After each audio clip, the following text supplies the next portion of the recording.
बिस्मिल्लाहिर्रहमानिर्रहीम। अस्सलाम वालेकुम। कैसे हैं आप लोग? आई होप ठीक ठाक होंगे, खैरियत से होंगे। आज फिर एक नई वीडियो के साथ आपकी खिदमत में हाजिर हैं और जिमल आपको खुश आमदीद कहती है। जो लोग चैनल पर नए ज्वाइनिंग की है उन्होंने वेलकम, और जो लोग फर्स्ट टाइम वीडियो को वॉच कर रहे हैं वो भी सब्सक्राइब कर लें और बेल को प्रेस कर लें ताकि हर आने वाली नई वीडियो का नोटिफिकेशन आपको मिल सके। जज़ाकल्लाह। तो चलते हैं आज की वीडियो की जानिब। आज की जो वीडियो है उसका जो मैंने टॉपिक है वो ये चूज़ किया है कि एक लड़की जब बहू की हैसियत से अपनी ज़िंदगी में कदम रखती है तो वो तल्ख और बुरी कैसे हो जाती है, उसमें आने वाली जो बुराइयां हैं वो कहाँ से आती हैं। तो ये सारी जो चीज़ है आज हम डिस्कस करेंगे, तो इस वीडियो को एंड तक लाजमी देखिएगा। अगर आप शादीशुदा हैं तो भी, अगर आप नहीं हैं तो भी। तो चलते हैं अपनी वीडियो की जानिब। देखें, शुरू करते हैं। जब लड़की अनमैरिड होती है तो इसकी क्या वजूहात होती हैं कि कल को मैरिड लाइफ में वो जो है एज अ बहू जो है वो अच्छा रोल प्ले नहीं कर पाती। देखें, जब लड़की कुंवारी होती है तो उसको कभी भी ये नहीं कहा जाता कि तुम्हारी सास जो है तुम्हारे लिए, कहा जाता है लेकिन मोस्टली जो है वो सास के बारे में उसके दिल में खौफ और नफरती के अल्फाज वो अपने मुआशरे से सुन रही होती है, अपने घर से सुन रही होती है। उसका जो जहन है वो माइंड सेट हो जाता है कि सास पता नहीं किस खौफनाक बला का नाम है, सास पता नहीं ऐसी होती है। उसे कह रहे हैं नहीं, सस्सां तो होती ऐसी हैं, वो तो उन्होंने ऐसे ही करना है, वो तो देख नहीं सकते। जब उसके जहन में ये चीज़ें बैठ जाती तो उसके सास का रिश्ता बनने से पहले जो है ना वो सास से नफरत करना शुरू हो जाती है। ये नफरत वो अपने घर से लेके आती है। लेकिन शादी के बाद क्या वजूहात बनती हैं कि वो अपनी सास के साथ जो है या ससुराल वालों के साथ जो है वो अच्छा नहीं रह पाती। देखें, एक तो वो पहले ही नफरत लेके आई थी। दूसरी गलती क्या आती है कि जो सास होती हैं ना वो उसकी नफरत को मार सकती हैं, क्योंकि वो भी कभी बहू थी। ये जो जुमला है ना, वो भी कभी बहू थी, ये बड़ा ही मतलब मैं कहती हूँ कि बड़ा अफेक्टिव है। वो अपनी बहू को बेहतर कर सकती हैं, लेकिन शुरुआत ऐसे करती हैं कि जब वो अपने किसी की सुन के, किसी की बातों में आके, शुरू दिन से तो उन दोनों का आपस में मतलब बैर नहीं होता, लेकिन इन छोटी छोटी चीज़ों से सलामियाँ ले ली, बाहर नहीं जाना, मियाँ बीवी के मामलात में जब इंटरफेयर करना शुरू करती हैं तब सबसे ज़्यादा जो है वो सास अपनी नफ़रत के लिए जो है बीज बोती है। देखें, आपका जो बेटा है जिसकी आपने शादी की है, इस्लाम ने सबसे ज़्यादा जो हक है एक मर्द पर उसकी माँ का मुकर्रर किया है, और आपको उस पर सबसे ज़्यादा हक हासिल है। लेकिन जो उसकी बीवी है उस पर सबसे ज़्यादा हक उसके शोहर का है। लेकिन हमारे माशरे में क्या होता है कि शोहर बोल नहीं रहा होता, वो कह रहे होते हैं जो मेरी माँ ने कह दिया वही होगा, जो तुम्हें चाहिए मेरी माँ से ले लो। माँ माँ मतलब अपने सारे हकूक एक बिस्तर को छोड़ के सारे जो उसके अपने हकूक होते हैं वो उसने अपनी माँ के हैंड ओवर किए होते हैं। इस वजह से सास और बहू की जो है बनती नहीं है, और सास भी खूब मज़ा लेती है, इंजॉय करती हैं। वो भी फिर एक ऐसे बन जाती हैं जैसे जालिम बादशाह। उनके भी अल्फाज जो है वो इतने तल्ख होते हैं, नहीं जाना अभी तो तुम हो क्या आई थी, इस तरह से मतलब लहजा सख्त होता है, अल्फाज तल्ख होते हैं जो बहू के दिल में ऑटोमेटिक जो है नफरत पैदा करते हैं। और फिर बाद में कहा जाता है कि ये जो लड़की है बदतमीज़ है, बदजुबान है। हर औरत की ख्वाहिश होती है, औरत की फितरत में ये है कि उस पर जो हाकमियत है उसके शोहर की हो, उस पर जो मर्जी है उसके शोहर की हो, और वो अपने शोहर के साथ आए जाए, घूमे फिरे। शोहर इसी चीज़ का नाम नहीं, एक बेड तक में दूध नहीं है, और ना ही इस चीज़ का नाम है कि बस आप उसकी खिदमत करे जाएं, खाना पकाए जाएं, कपड़े धोएं उसके वालदैन की। वो कहते हैं ना कि कुछ लड़के कि मैंने तुमसे शादी की है, तुम मेरे वालदैन की खिदमत करो, बस यही तुम्हारा काम है।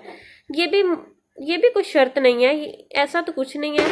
देखिए, वो आपकी हक़ ज़ोजियत में है, और अपने हक़ ज़ोजियत को पहले समझ लें, फिर आप उसको उसके हक़ समझा लेना।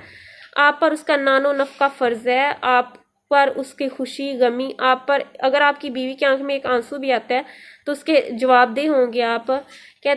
मैंने हदीस में पढ़ा था कि जिस मर्द की बीवी रोती है ना नाजायज़, मतलब कोई उसके आह कहते हैं, आह के आंसू रोती है, तो उस मर्द की जो जेब है ना उससे बरकत उठा ली जाती है। बीवी का रोना इतना आपके लिए नुकसानदेह होता है। और लड़की जो होती है ना उसको जैसे आप डालेंगे वैसे, जैसे जब सास ने सारे हकूक अदा करने हैं तो फिर सास और बहू की कहाँ बननी है। सास का तो हकूक है सारे अपने बेटे के लिए हैं, और जब सास कभी नहीं उनमें बोलेगी, कभी नहीं उनमें आएगी, वो अपने रूम में जैसे मर्जी रहें, वो अपने लाइफ में जैसे मर्जी रहें, उन दोनों की जो है वो प्राइवेसी है उसमें वो इन्वॉल्व ना हो, तो फिर बहू को क्या शिकायत होगी सास से? कोई शिकायत नहीं होगी। ऑटोमेटिक जो है लड़की घर में जब उसका दिल करेगा कि मेरी जो वालदा हैं, मेरे हस्बैंड की जो वालदा हैं बहुत अच्छी हैं, तो इन्होंने कभी नहीं मुझे कोई तकलीफ़ दी, इज़ा दी, तो मैं इनकी खिदमत करूँ, मैं इनका ख्याल करूँ, बाज़ार जाएगी उनके लिए कपड़ा ले आएगी, जो अपने लिए लेगी उनके लिए भी लेगी, उसका ऑटोमेटिक दिल करेगा। और वो खिदमत का जो लफ्ज़ शोहर कहते हैं ना कि खिदमत करो मेरे माँ बाप की, वो आपको फिर कहना ही नहीं पड़ेगा। जब आपकी बीवी को आपके हकूक़ मिल रहे होंगे ना, जहाँ से वो चाह रही होगी वहाँ से, तो फिर आपको जो उसके हकूक़ हैं, उसके फ़र्ज़ को वो आपको बताने नहीं पड़ेंगे। वो ऑटोमेटिक औरत ऐसी है कि उसको आप देंगे ना उसके हक़, तो वो आपके हक़ खुद ब खुद अदा करती जाएगी। तो आप भी खुश, आपकी माँ भी खुश, आपके घर वाले भी खुश। तो सास और बहू की जो है ना बनने की एक वजह ये भी होती है कि जो सासें होती हैं ना वो अपनी बेटियों को फोकियत देती हैं अपनी बहू पे। देखें, कहते हैं कि असल बेटियां जो होती हैं ना वो बहुएं होती हैं। वो क्यों कहते हैं? क्योंकि बेटियां जो हमारी बेटियां होती हैं ना, जो नंदे होती हैं लड़की की, वो हमारे पास अमानत होती हैं। उनको हमने शादी करके दूसरे घरों में भेज देना है। और माँ की कोशिश होनी चाहिए कि अपनी बेटियों का दिल उन घरों में लगाए, ना कि अपने घर में अपनी बहू के साथ है फसाद करने में, या आ जाओ ये आज इसने ऐसे किया है तो अब आओ ज़रा इंटरेस्ट से मज़े लें, या फ़ोन पे गॉसिप्स करके। बिल्कुल भी नहीं। वो आपकी उसको बेटी जैसे आप अपनी बेटी को मोहब्बत करती हैं ना, मैं तो कहती हूँ अपनी बेटी से भी आप नफ़रत ही कर रहे होते हैं, क्योंकि ये बुरी तरबियत और बुरे अखलाक अपनी बेटी में पैदा करना ये कोई मोहब्बत तो नहीं होती। लेकिन अपनी बहू से जो नफ़रत है ना वो आपका ही नुकसान है, बहू का भी नुकसान है, आपका भी नुकसान है।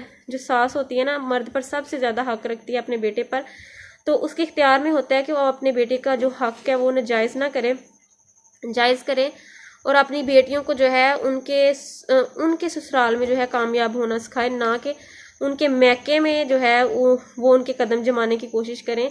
और जो बेटियां बहुएं लेकर आप आए हैं उनसे इतनी मोहब्बत करें कि उन्हें भूल जाए कि उनकी माँ जो पीछे छोड़ के आई थी वो है या ये है, उसे फ़र्क करने में जो है मुश्किल हो जाए। तो मैं कहती हूँ कि जब बहू से आप मोहब्बत करेंगे तो वो आपकी बेटी से ज़्यादा आपकी खिदमत करेगी। आजमा के आप देखें। और मुख्तसर आप वीडियो को ख़त्म करती हूँ कि अपनी जो मतलब लड़की के जो हुकूक है ना वो आप देखें, जो शोहर के हैं उसमें कभी भी सास और बहू का हक हकूक इतना है कि सास जो है नरम लहजे से और शफ़क़त का हाथ रखे बहू के सर पे, और बहू की तरफ से ये है कि वो जवाबन जो है अदबन रहे और अपनी सास की जो है वो खिदमत करे जहाँ बनती है। तो बस सिंपल सी बात है। ये कहीं नहीं लिखा कि जहाँ आना जाना है वहाँ सास की मर्ज़ी हो, पहनना ओढ़ना सास की मर्ज़ी से। ये सब शिर्क है और ये सब बिदते हैं, और इनकी वजह से जो है घर टूट जाते हैं। और जहाँ पढ़े लिखे और अक्ल लोग होते हैं ना, वहाँ पर ये सारी चीज़ें नहीं होती। तो उम्मीद है आपको आज की वीडियो पसंद आई होगी। फिर मिलेंगे एक नई वीडियो के साथ, तब तक के लिए इजाज़त दें। अल्लाह हाफिज़।